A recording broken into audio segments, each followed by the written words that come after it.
chế thì có chế là cái tata bạn nó nằm đông phong đi qua chế nuôi đi ăn nằm đông ôi thế nó sẽ làm thế này đi nè nó làm thế này đi nè không bằng phá bên nắng nằm xe bên nắng mẹ cái pháo mẹ pinu rằng cắm chim thế cái cái nuôi nó sẽ mình tao mà hem mình tao sẽ nó làm thì thì nên ta không đi mà cũng không khó tiêu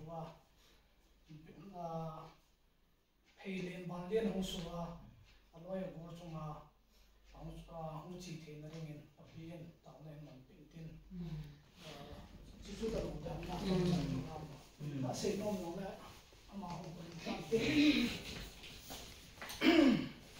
Hello guys, kasi pan bosan niya din kan matokan niya din kung kinitian han dia ang say tan ko guys. Let's get started. Mino ang nagasa So ang mo sa bato na hinan. Tunya bosahin si gotoy to sagop to betia po akun si alu kitang si gotoy mal sa si tang mal sa niya ting hang mian na anh cầm to beloy to ipipiham anh Hanggang ko kumanta hindi naman tayo. Let's get started.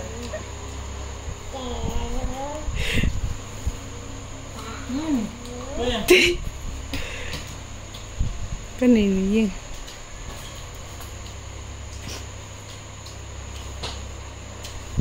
Ba't ko hindi ito? Kaya try nyo.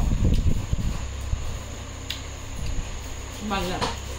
Bato nyo.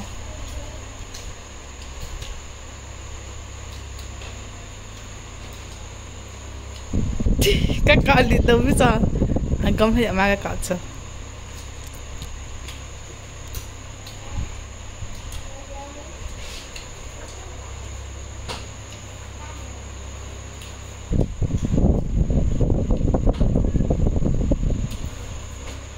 Sabi